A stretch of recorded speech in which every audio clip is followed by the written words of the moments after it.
Hola, es un gusto saludarlos. El día de hoy vamos a ver como tema la Ley Orgánica de la Administración Pública Federal, o también conocida por sus siglas como LOAF.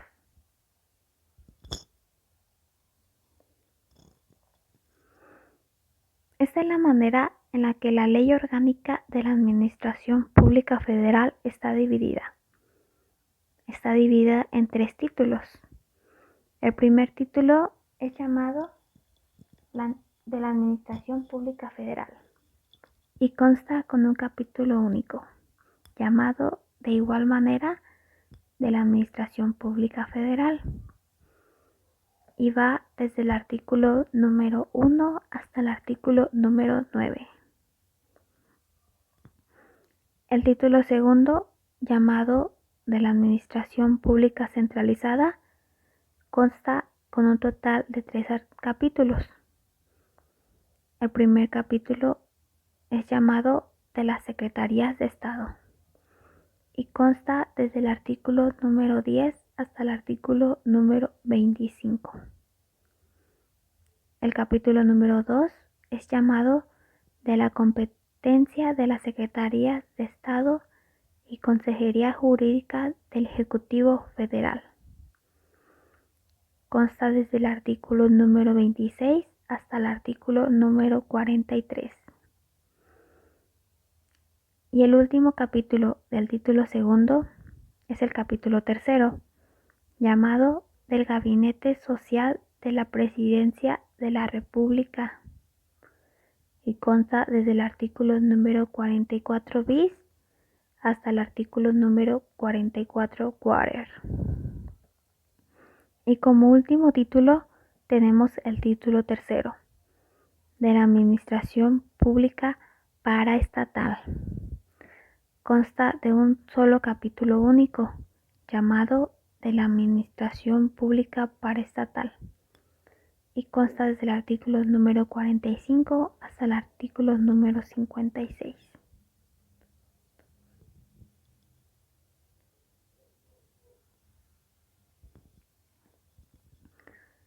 La administración interna es una síntesis histórica de desarrollos procedentes comprendientes de la estructura de la actual Ley Orgánica de la Administración Pública Federal. Nos permite entender la manera en que trabajan las secretarías que coadyuvan al desarrollo de la administración pública de nuestro país.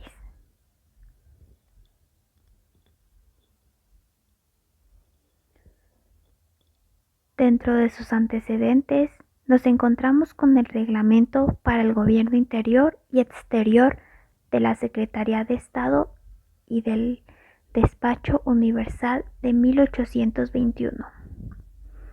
Las bases de organización política de la República Mexicana de 1843.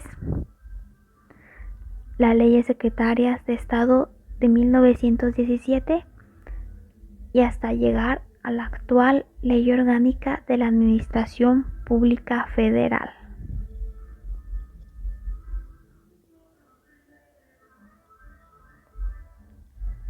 La primera Ley Orgánica de la Administración Pública Federal fue en el año 1976, estando en la presidencia el licenciado José López Portillo, quien es este señor que se encuentra en la fotografía. Fue un suceso muy importante para nuestro país y hasta ahora no se ha visto un proceso igual para una ley reglamentaria.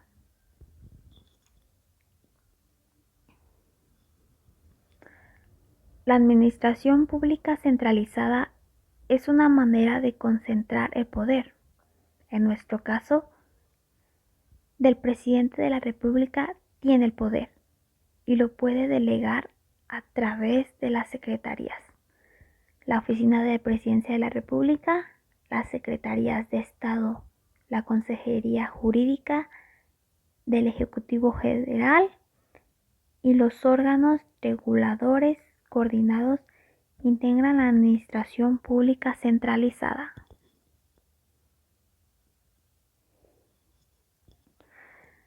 Dentro de la administración pública centralizada nos encontramos con la Oficina de la Presidencia de la República, una oficina que busca apoyar al presidente el cumplimiento con sus tareas, y vemos a las secretarías de Estado que le ayudan al Poder Ejecutivo Federal a realizar su trabajo. Las secretarías tienen su fundamento legal en el artículo número 26 de dicha ley.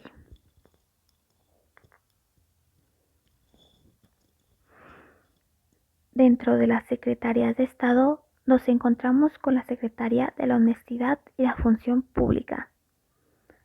Se encarga de supervisar el funcionamiento de otras secretarías para evitar la corrupción. Debe trabajar con la honestidad, transparencia, congruencia, honradez y eficacia. Nos encontramos con la Secretaría de Hacienda también. La Secretaría de Hacienda y Crédito Público.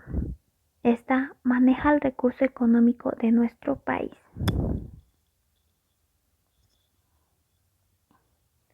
Por otro lado, también vemos a la Secretaría de Bienestar, que tiene por objetivo erradicar la pobreza en nuestro país y lo logra a través de la generación de empleos. Nos encontramos con la Secretaría de Turismo, que se encarga de vender a nuestro país como un lugar bonito para que la gente venga a visitar y crear mecanismos para que el turista se sienta cómodo.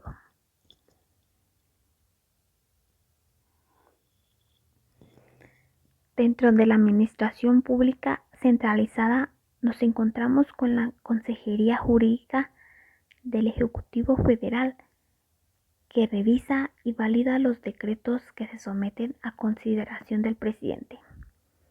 Y vemos a los órganos reguladores coordinados en materia de energía, que nacen a partir de la reforma constitucional de 2013, que administran una nueva política de esta materia.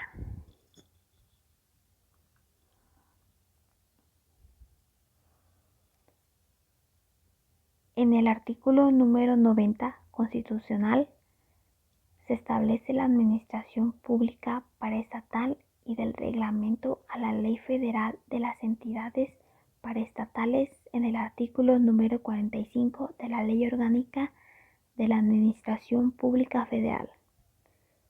Se establece que las tendrán su personalidad jurídica y patrimonio propio, y que encontramos de estos 6 tipos.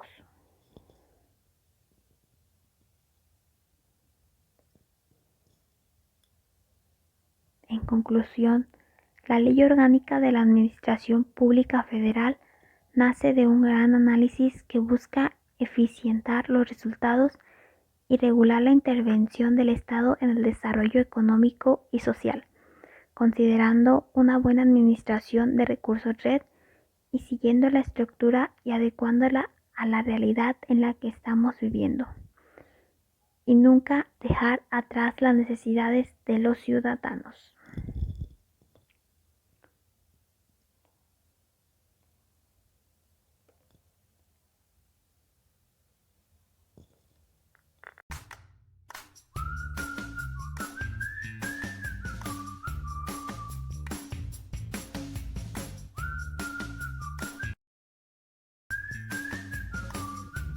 El artículo número 64 habla sobre la base gravable del impuesto general de importación. Es el valor en aduana de las mercancías, salvo los casos en que la ley de la materia establezca otra base gravable. El valor en aduana de las mercancías será el valor de transacción de las mismas, salvo lo dispuesto en el artículo número 71 de esta ley. Se entiende por valor de transacción de las mercancías a importar el precio pagado por las mismas, siempre que recurran todas las circunstancias a lo que se refiere el artículo número 67 de esta ley.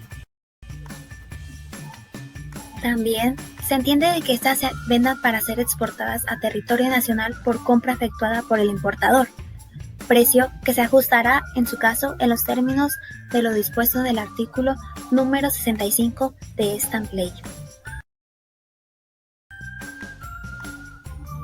Se entiende por precio pagado el pago total que por las mercancías importadas haya efectuado o vaya a efectuar el importador de manera directa o indirecta al vendedor o en beneficio de éste.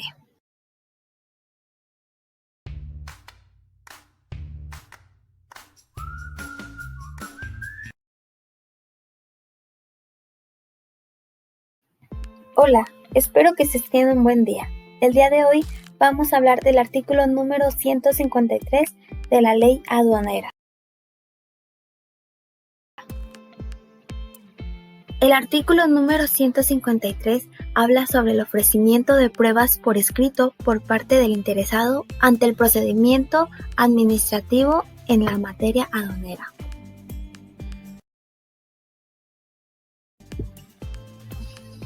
Según esta ley, el interesado deberá ofrecer por escrito las pruebas y alegatos que a su derecho convenga ante la autoridad aduanera que hubiera levantado el acta que se refiere al artículo número 150 de esta ley.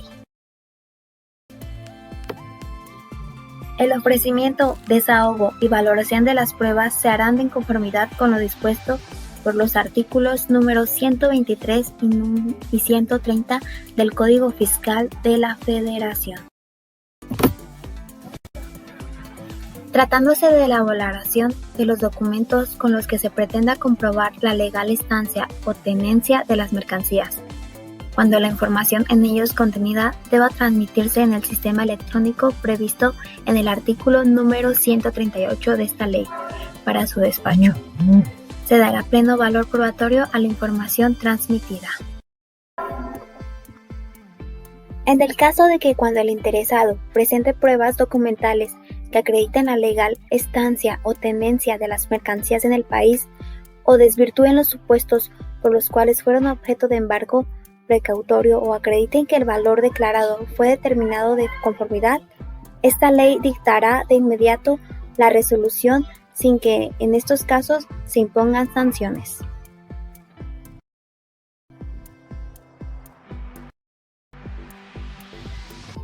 De existir mercancías embargadas, se ordenará su devolución. Cuando el interesado no presente las pruebas o éstas no desvirtúen los supuestos por los cuales se embarcó precautoriamente la mercancía, las autoridades aduaneras deberán de dictar resolución definitiva, en un plazo que no excederá de 4 meses contados a partir del día siguiente a aquel en el que se encuentre debidamente integrado el expediente. Se entiende que el expediente se encuentra debidamente integrado cuando hayan vencido los plazos para la presentación de todos los escritos de pruebas y alegatos o, en caso de resultar procedente, la autoridad encargada de emitir la resolución haya llevado a cabo las diligencias necesarias para el desahogo de las pruebas ofrecidas por los promoventes. De no emitirse la resolución definitiva en el término de referencia, quedará sin efectos las actuaciones de la autoridad que dieron inicio al procedimiento. Tratándose de mercancías excedentes o no declaradas embargadas a maquiladoras y empresas con programas de exportación autorizados por la Secretaría de Economía, cuando dentro de los 10 días siguientes a la notificación del acta a que se refiere este artículo, la autoridad aduanera que hubiera iniciado el procedimiento podrá emitir una resolución provisional en la que determine las contribuciones y cuotas compensatorias omitidas y las sanciones que procedan. Cuando el interesado, en un plazo de 5 días a partir de que sufra efectos la notificación de la resolución provisional, acredita el pago de las contribuciones, accesorios y multas correspondientes y, en su caso, el cumplimiento de las regulaciones y restricciones no arancelarias, la autoridad aduanera ordenará la devolución de las mercancías.